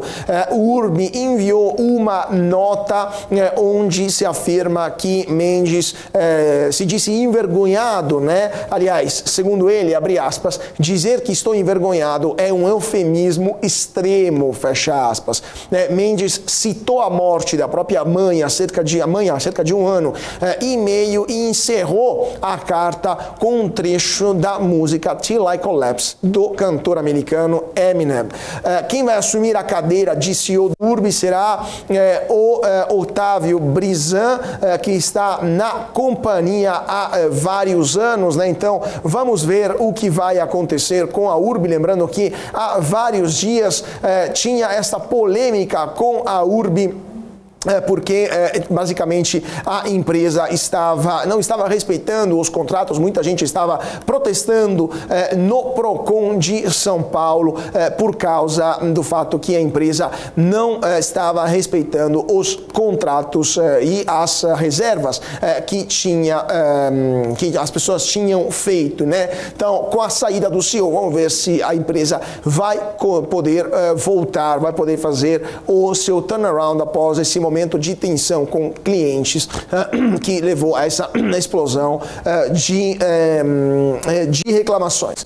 Vamos ver então se tem perguntas ou dúvidas aqui, se não vamos para a próxima notícia, porque como a gente estava comentando, o presidente Luiz Inácio Lula da Silva, temos, aliás, deixa eu ver aqui, assim, o presidente Luiz Inácio Lula da Silva fez um discurso para empresários portugueses e brasileiros lá em Portugal, em que voltou a criticar as privatizações realizadas por seus antecessores e destacou a venda da Eletrobras em suas críticas. Não é a primeira vez que Lula faz isso, a gente estava comentando aqui essa notícia com o fundador da Gava Investimentos, né? Mas segundo Lula, nos últimos 6 anos o país vendeu patrimônio, abre aspas, simplesmente para pagar juros da dívida pública, fecha aspas. O petista criticou o aumento salarial da administração da Eletrobras, dizendo que a primeira coisa que a diretoria fez após a privatização foi, abre aspas, aumentar seus salários de 60 mil para 360 mil reais por mês, fecha aspas. Lula também atacou a remuneração dos conselheiros da companhia elétrica e classificou a situação como desfaçatez ocorrida em anos de obscurantismo. Vamos ver então o que vai acontecer com a Eletrobras. E Lula também, para terminar nossas notícias de política, Lula também sancionou a lei que altera o Estatuto da Igualdade Racial para incluir a obrigação dos empregadores para incluir um campo de identificação étnico-racial nos documentos e registros trabalhistas. A mesma legislação também prevê que o IBGE realize a cada 5 anos uma pesquisa para identificar a percentual de ocupação por parte de segmentos étnicos e raciais no setor público. O objetivo é obter subsídios para a elaboração de políticas públicas e, a partir da entrada em vigor dessa nova lei, todos os registros administrativos que serão direcionados a órgãos e entidades da administração pública, aos empregadores privados e aos trabalhadores deverão conter campos destinados a identificar o segmento étnico e racial que pertence ao trabalhador. A ver então o que vai acontecer. Bom, então vamos falar um pouco de análise técnica com o nosso terceiro convidado de hoje. Deixa eu ver se já está aqui conosco, o Antônio Montiel. Muito boa tarde, Antônio. Antônio, analista sócio da Escola de Operadores. Muito boa tarde, Antônio. E o que podemos destacar do Ibovespa nesse dia complicado, esse dia no vermelho, especialmente para a Companhia Siderúrgica Nacional Mineração? Qual é a sua visão sobre o principal índice da Bolsa de Valores de São Paulo e sobre essa empresa em particular? Boa tarde, Carlos, muito obrigado pelo convite, um prazer estar aqui com vocês. Vamos lá, como eu sou analista técnico, eu vou compartilhar a minha tela, que é onde eu vou basear todas as minhas análises e os meus comentários a respeito do mercado, né? Então vamos lá. Começamos pelo Ibovespa, né? Acho que a sua primeira pergunta. A nossa sensação do Ibovespa é que ele ainda, né, se encontra em um momento de correção. Né? Vejamos muito bem que existe uma LTA aqui, ó, que é uma linha de tendência de alta que vem delimitando este movimento, né, que termina por ser uma correção dessa última pernada de alta. Então a gente teve essa última puxada que fez um toque ali na média de 200, um movimento de correção até a região da média de 20 períodos e tivemos a formação de 2 martelos, né? Um na quinta-feira e outro no dia de hoje, que são figuras de reversão de tendência ou reversão de movimento. No caso, essa última pernada de baixa. Então a gente tem, né, uma linha de tendência de alta que continua ativa e a formação de 2 martelos aqui na média móvel de 20. Portanto, uma máxima, né, acima dessa regiãozinha aqui, que a gente até pode dar nome aos bois, vamos lá.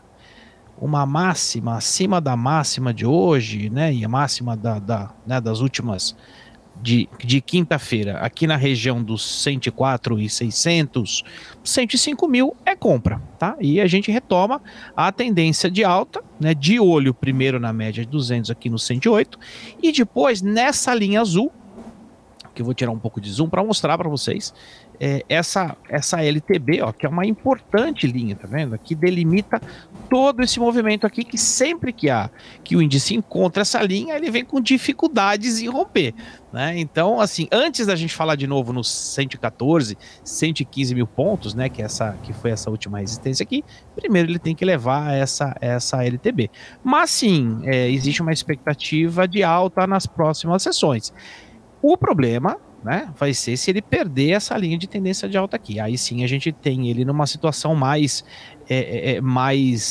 lateralizada no primeiro momento, né? Não acho que não é nem de baixa ainda, mas sim lateralizada. Porque só para, né, terminar, o que a gente tem na tela e que todo analista técnico conhece é a formação de um ocoio, né, que é um ombro, cabeça-ombro invertido, né, que foi o que originou essa primeira pernada de alta. Então, a gente tem esse padrão aqui ativo ainda de reversão de tendência de baixa, portanto, a pressão e o viés comprador no curto prazo e no médio prazo, perdão, continua ativo pra gente.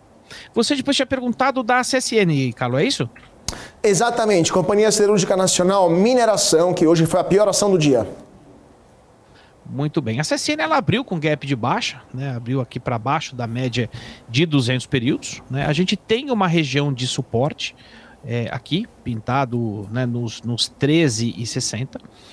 Essa figura de hoje, né, a gente conhece ela como martelo invertido. É uma figura nessa região. É uma figura de reversão de tendência, então ela enseja um momento de alta, mas é um candle que por ele só não diz nada, né? Então a gente deve ver nas próximas sessões provavelmente um teste aqui nessa região dos 13,60 novamente, né? E aí sim, se ele perde esse 13,60, a gente entra numa tendência, né, de queda de longo prazo. Porque se a gente olhar o gráfico dela, né, até numa escala maior, né, a gente consegue ver que existiu essa reversão de tendência aqui no fundo, né, uma cunha de reversão de tendência, os preços entraram num momento de alta, e por último, né, eles vieram buscar essa região do 13,60, que é o nosso suporte agora, né? Se ele perde esse 13,60, aí sim a gente tem caminho aqui para os 12,30, né, que são esses últimos suportes mais abaixo, tá? Mas a gente tem nesse momento uma indefinição por essa figura que existe aqui, ó. Existe uma linha de tendência de baixa e aqui existia uma linha de tendência de alta que ele rompeu hoje, que era um triângulo simétrico, tá? Esse triângulo simétrico, ele confere uma indecisão ao ativo, enquanto os preços estão dentro desse triângulo. Existem várias ações com triângulos, é por isso que a gente tem essa incerteza, né, o geral na bolsa, nos principais ativos, mas, né, este movimento de hoje, rompendo o triângulo e trabalhando abaixo da média de 200, realmente coloca em xeque qualquer possibilidade de alta no curto prazo, né, e provavelmente as próximas sessões devem buscar aqui o 13,60. Perfeito, perfeito. Agora, mais uma pergunta, depois a gente faz um rápido intervalo também. A melhor ação do dia hoje foi o Grupo Pão de Açúcar, né? Com essa novidade vindo da República Tcheca, investimento de 1,1 bilhão de euros, 1,2 bilhões de dólares, no controlador Cassino. Qual que é a sua visão sobre a ação do Grupo Pão de Açúcar, né? Em um momento em que as ações do varejo em geral estão sofrendo bastante, juros altos e economia desacelerando não ajudam, né? Qual que é a visão da análise técnica para o Grupo Pão de Açúcar? Muito bem. A gente consegue ver, né, que o Pão de Açúcar, ele no curto prazo, ele tinha uma clássica figura de tendência de alta, né, com topos e fundos, olha lá, sucessivamente maiores, né? Então isso é o que a gente vê nesse momento, uma pressão compradora, né, principalmente pela parte fundamentalista, e hoje ele rompeu o último topo que ele tinha aqui na casa dos 15,60, mais ou menos, né, e teve esse dia de alta. Portanto, a visão de curto prazo é de alta, né, então ele deve continuar aqui com os movimentos até próximo da média de 18,60. Acho que o único porém que a gente tem aqui, que pode ser um driver de curto prazo, é este suporte, né, que existe aqui nesse último fundo. Deixa eu até reposicionar aqui na casa aqui na região dos 16 reais mais ou menos, 16,08, que foi o que ele sentiu e aonde fechou exatamente hoje. Acima desses 16, o próximo alvo é o 18. Então, no curto prazo, a gente ainda tem um movimento de alta para a ação do Pão de Açúcar, sim, e não vejo nenhum problema, né, enquanto ele trabalhar, enquanto este último fundo aqui, né, na região dos 14,60 estiver intacto, a tendência é de alta no curto prazo, sim. Perfeito. Ultimíssima pergunta, porque estão me perguntando aqui. Embraer, né? Embraer hoje anunciou um acordo para a produção do Super Tucano lá em Portugal. Embraer que vai investir cada vez mais na Europa, mas Embraer que vem de um momento complicado desde 2021, parece estar se recuperando nas últimas semanas. Qual que é a sua visão sobre Embraer? Lembrando que hoje a ação da empresa fechou em queda de 0,06%, está no 0 a 0, né? Pouco volume também hoje. Qual que é a visão de vocês da análise técnica sobre a Embraer? Muito bem, a Embraer ela tem uma figura de continuação de tendência de alta, né? Ela teve uma bandeira aqui, né, que foi rompida e originou todo aquele movimento anterior, mas agora a gente tem uma flâmula de alta aqui, que a gente consegue, né, delimitar claramente aqui, que acaba fazendo um triângulo em menor escala, né? Então, rompendo-se esse triângulo, né, enfim, acima dessa linha de tendência de baixa dessa figura, a tendência deve ser de continuar esse movimento de alta, né? Agora, a gente viu ela numa região de suporte que parou junto com a média móvel de 20 períodos, né? Portanto, ainda não é momento de compra, mas existe sim uma figura de tendência de alta aqui que deve, né, provavelmente impulsionar o papel da Embraer nas próximas sessões. Perfeito. Então, vamos para um rápido intervalo e já voltamos. Podem deixar suas perguntas para o nosso analista técnico. 2 minutinhos e já estamos de volta com vocês para mais informações e mais notícias nesta segunda-feira, 24 de abril. Então, não saia daí, voltamos já já.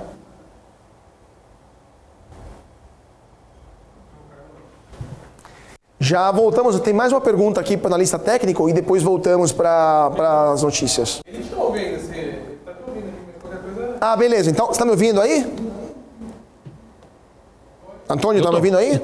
Ah, perfeito. Então, sim, mais uma perguntinha e depois eu preciso voltar para as notícias porque tem ainda muita coisa para falar. Tá bom, perfeito. Fechou. Obrigadão. Imagina.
BMC News, informação que gera valor. De volta para o nosso closing, último bloco desta segunda-feira, dia 24 de abril de 2023. Vamos voltar a falar com o nosso analista técnico, Antônio Montiel, analista sócio da Escola de Operadores. Antônio, tem muita gente aqui perguntando também de outras empresas queridinhas, né? Inclusive, gente, para quem quiser, temos ainda um tempinho, podem deixar suas perguntas aqui no chat do YouTube. Tem muita gente perguntando sobre uma das queridinhas do mercado, que é a Apvida, né? A Apvida também, que foi uma das empresas que ficou no olho do furacão no último período, mas aparentemente a Apvida poderia ter encontrado o seu caminho das pedras, acabou, segundo alguns, o pesadelo da Apvida e poderia estar reconquistando a confiança dos analistas, né? Tivemos alguns relatórios que saíram nessa segunda-feira mostrando alguns sinais positivos, mas como as ações da Apvida estão reagindo a essas notícias? Lembrando que a Apvida hoje fechou o dia em alta de 0,77%, mas chegou a ganhar muito mais ao longo do pregão. Hoje está cotada a R$ 2,61. Qual que é a sua visão sobre as ações da Apvida? Muito bem. A gente tem ainda uma visão de baixa, né? A tendência ela é claramente de baixa, a gente consegue ver isso. No último período, a gente teve a formação dessa figura, né? A gente vê que as mínimas elas vêm sendo sucessivamente maiores, mas as máximas sucessivamente menores, o que faz a gente construir um triângulo simétrico, né, como a gente já tinha visto anteriormente. Mas nessa condição, né, a gente entende que, por definição, um triângulo simétrico ele é um padrão de tendência de baixa e ele pode ser lido como uma grande flâmula de continuação de tendência, que nesse caso é uma tendência de baixa. Apesar da alta de hoje, a gente viu que a máxima do dia foi exatamente, né, na linha superior dessa figura e que respeitou a região da média móvel de 20 períodos, o que é uma indicação de tendência, nesse caso de baixa. Portanto, ainda é cedo para falar em alta, né? Eu acho que alta na Apvida a gente só pode falar acima dos R$3, né? Portanto é muito cedo, e rompendo essa figura abaixo de 2,30 é venda para continuar esse padrão de tendência de baixa. Perfeito. Tem o Rafael aqui, está perguntando de Itaúsa, né? E temos o Matheus está perguntando do Bradesco, né? Como é que está o setor financeiro e especialmente esses dois que são, lembrando, entre os dois maiores bancos do Brasil? Qual que é a sua visão de Itaúsa e Itaúsa não é banco, né? É holding, mas controla o Itaú. Qual que é a sua visão de Itaúsa e de Bradesco? Perfeito. A Itaúsa, né, a gente consegue ver que no médio prazo ela está lateralizada entre essa região dos 7,60 e o 8,84. No curto prazo existe a formação de uma bandeira de alta, que é uma figura de continuação de tendência de alta. Portanto, se ela tivesse, né, conseguido manter ou sustentar a máxima do dia dela hoje, esse rompimento aqui na região dos 8,67, sim, ela iria ter como primeiro alvo esses 8,84, que é a resistência do momento. Então a gente ainda tem um viés de alta no curto prazo, lembrando que no médio prazo ela está lateralizada. Portanto, essa compra ela tem uma vida curta, porque o alvo aqui é o 8,84, que pode terminar sim funcionando como uma resistência importante, lugar de vendedores, e o mercado voltar pelo menos até a média de 200 períodos. O caso Bradesco.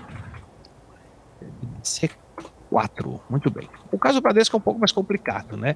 O Bradesco ele vem numa lateralização, né? Só que ele vem fazendo máximas cada vez menores, que a gente consegue pintar dessa maneira, né? Então aqui a gente tem uma figura agora também um triângulozinho, né? Em menor escala, mas essa linha de tendência de baixa, essa linha superior aqui, ela vem delimitando todo esse movimento. Portanto, apesar dele parecer lateralizado, né, e a gente até conseguir colocar ele dentro de um de um retângulo, a gente vê que não é bem assim, porque as máximas elas são cada vez menores.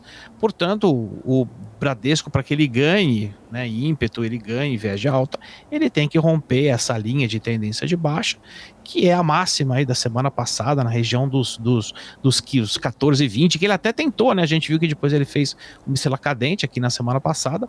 Portanto, situação de compra de Bradesco só acima de 14,20. Por enquanto, ele ainda tem um viés de queda, diferente de Itaúsa, que pode ter mais uma sessãozinha de alta até a resistência. O Bradesco não, ele já tem um viés negativo no momento. Perfeito, perfeito. Então, vamos ver o que vai acontecer nas próximas sessões do Ibovespa.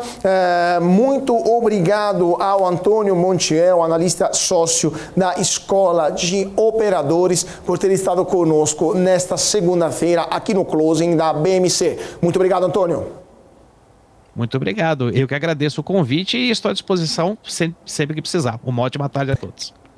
Com certeza teremos futuras ocasiões para conversar sobre análise técnica. Muito boa tarde para você e vamos voltar a falar das notícias que movimentaram os mercados no Brasil e lá fora, especialmente os mercados internacionais, porque a Tesla elevou sua previsão de gastos para 2023. Nesta segunda-feira, a fabricante de carros elétricos divulgou esta informação que chega à medida que a empresa está aumentando, o problema está tentando aumentar a sua produção nas fábricas para aproveitar o crescente interesse em veículos elétricos. A empresa que está sendo liderada, né, por Elon Musk, o CEO Elon Musk, não foi fundada por ele, mas o Elon Musk está no comando, informou que espera gastar entre 7 bilhões e 9 bilhões de dólares somente neste ano, acima da previsão anterior, que era entre 6 e 8 bilhões de dólares.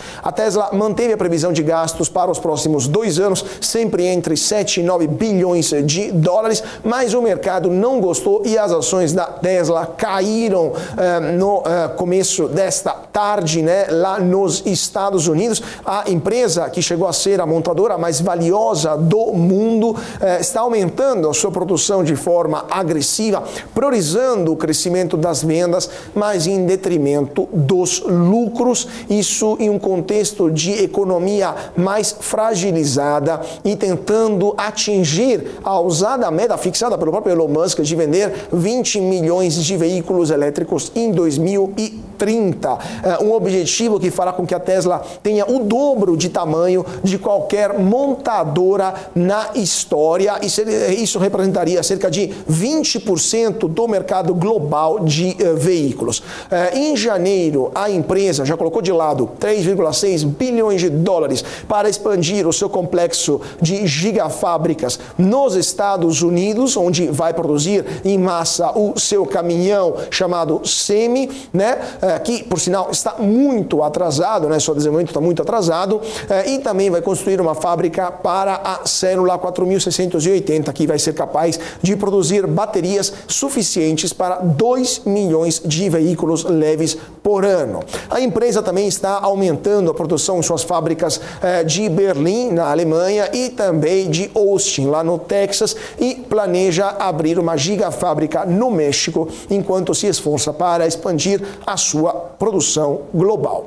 Agora, sempre falando de empresas dos Estados Unidos, porque a Walt Disney Company anunciou o início de mais uma rodada de demissões, a mais intensa rodada de demissões que a empresa já enfrentou, e que vai levar o número de desempregados, né, de demitidos, a 4 mil pessoas. A gigante norte-americana do entretenimento não deve parar por aí, porque vai demitir, né, pretende demitir 7 mil trabalhadores até o final de junho. O plano da Disney é cortar os custos operacionais em cerca de 5,5 bilhões de dólares, parte da estratégia para aumentar e melhorar o fluxo de caixa. Isso equivale a uma redução da força de trabalho de 3,2% em um total de empregados na Disney que chegou no ano passado a 220 mil pessoas. Agora, a Disney está com sérios problemas, né? Redução de gastos necessários para fazer frente a uma situação mais difícil, mais desafiadora da economia americana e global como um todo, mas também as empresas de mídia, como um setor específico, estão tentando tornar os negócios de streaming lucrativos. Na Disney, lembramos, o Disney Plus, né, é o streaming da gigante, e de fato o resultado está sendo afetado pelos enormes custos de produção que aqui a Disney Plus, assim como outras plataformas de streaming, apresentam para as gigantes do entretenimento. Agora, essa nova onda de desligamentos na Disney vai ser concluída nesta quinta-feira, mas com certeza teremos, infelizmente, mais informações de outros desligamentos no futuro, segundo o que o próprio CEO da empresa, o Bob Iger, informou, né, porque a reestruturação do conglomerado vai continuar, segundo o executivo. Agora, passando dos Estados Unidos para a União Europeia, né, para a Europa, vamos falar de uma empresa que alcançou o valor de 500 bilhões de dólares de valor de mercado, de capitalização. Estamos falando da gigante de artigos de luxo LVMH, que é dona de marcas icônicas como Louis Vuitton, Fendi e Christian Dior, e que se tornou então a primeira empresa europeia a ultrapassar esse valor bilionário, 500 bilhões de dólares em capitalização, e isso foi graças ao aumento das vendas na China e também ao fortalecimento do euro em relação ao dólar. Lembrando que as empresas europeias são listadas na Europa em euro, mas o valor na capitalização é calculada, por exemplo, pela Forbes nos Estados Unidos, fazendo o câmbio em dólar. Se o euro ganha força, então a capitalização em dólar também sobe, né? Agora, a LVMH, né, que já tinha se tornado há poucas semanas uma das 10 maiores empresas do mundo em termos de valor de mercado, isso sempre graças ao aumento das vendas, especialmente no primeiro trimestre desse ano, continua então sua trajetória de crescimento. E essa alta das ações da LVMH aumenta a fortuna pessoal da pessoa, do homem, né, mais rico do mundo, que é o francês Bernard Arnault, né, que transformou de fato a LVMH, que adquiriu nos anos 80, em uma potência global do luxo, graças a uma série de aquisições. O patrimônio de Arnault hoje está avaliado em quase 212 bilhões de dólares, segundo o índice calculado pela Bloomberg, né? Então, basicamente a metade do valor da empresa que ele controla. E também, falando sempre de Bernard Arnault, uma notícia curiosa para terminar o nosso closing é que Arnault está avaliando qual de seus 5 filhos está melhor preparado para comandar o grupo após a sua saída, né? Arnault já tem uma certa idade, então está procurando, está fazendo um casting, né, como se fala em inglês, um processo seletivo para ver qual dos 5 filhos vai comandar a empresa de família. Lembrando que a LVMH conta com 75 marcas, então de fato é um império, e agora o filho que será escolhido vai ter que enfrentar, né, os 5 filhos eles vão ter que enfrentar um processo seletivo que vai funcionar da seguinte forma. Ou seja, uma vez por mês, Arnault vai se reunir com os filhos para um almoço em uma sala privada do grupo LVMH, vai apresentar tópicos de discussão e depois vai pedir conselhos a cada um deles. Os filhos de Arnault se chamam Delphine, Antoine, Frédéric, Alexandre e Jean, e ele vai querer saber quem vai dar as melhores opiniões para depois entregar o comando da empresa. Vamos ver então o que vai acontecer. De fato, isso parece mais um reality show americano do que uma sucessão de uma gigante do luxo europeia. A ver então os próximos capítulos e se de fato essa notícia vai se transformar em uma novela ou em um seriado, né, nos mesmos moldes de Succession, né, que inclusive aconselho para quem se interessar de sucessões no mercado financeiro. Gente, vamos ver então se temos perguntas ou dúvidas, se não, vamos dar um último giro de notícias aqui do mercado financeiro, lembrando que a Bolsa de Valores fechou em queda de 0,5% nesta segunda-feira, Ibovespa 103.946 pontos, 0,4% de queda, volume financeiro subiu um pouco no finalzinho do pregão, 16,14 bilhões de reais. A pior ação do dia foi Companhia Siderúrgica Nacional Mineração, queda de 5,36%, Braskem perdeu 4,34% e Bradespar 4,18%. Grupo Pão de Açúcar 4,61% de alta, melhor ação do dia, segundo os dados que são apresentados aqui pelo Profit, a plataforma da Neológica que utilizamos aqui na BMC. A Raizen subiu 3,86% e a São Martinho subiu 3,14%, a terceira melhor ação do dia.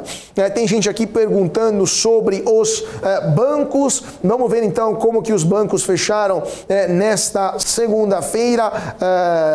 A gente falou, né, na análise técnica sobre Itaú e Bradesco, então vamos ver, Itaú, aliás, e Bradesco, vamos ver Itubi, como é que fechou Itubi 4, que Itaú fechou em queda de 0,90% a R$ 25,37. Ambev também fechou em forte queda, passando para outra empresa queridinha do mercado, 1,78%. A Ambev está listada a 14,34% e o Bradesco hoje caiu 0,81%. Ação preferencial e 0,82% a ação ordinária. Por último, tivemos o Banco do Brasil, que caiu 0,21% nesta segunda-feira. Bom, gente, por hoje é só. Acabaram de sair os dados, estão começando a sair os dados de balanços dos bancos dos Estados Unidos. O First Republican Bank acabou de sair, então vamos dar uma breaking news antes de terminar o nosso closing. O First Republican Bank perdeu 100 bilhões de dólares em depósitos após a crise do Silicon Valley Bank. Então, muita gente está sacando dinheiro de bancos menores nos Estados Unidos e levando para bancos mais sólidos, né, considerados mais sólidos, maiores, como Bank of America, Merrill Lynch, JP Morgan, etc. E o First Republican Bank perdeu 100 bilhões de dólares de recursos de depósitos de clientes e as ações estão caindo mais de 20% no after hour, né, no aftermarket lá em Nova York. Bom, agora sim, gente, por hoje é só. Eu queria agradecer muitíssimo todo mundo que seguiu a gente aqui no nosso closing desta segunda-feira. Não se esqueça de seguir a gente nas redes sociais, no Twitter, no Facebook, no Instagram, aqui no YouTube. Se inscreva no canal, deixe o seu like, o seu comentário, ative o sininho e nós vemos amanhã, sempre às 4 da tarde, para comentar com vocês as principais notícias que movimentam o mercado financeiro aqui no Closing. Muito obrigado a todos pela atenção, uma ótima tarde e até amanhã.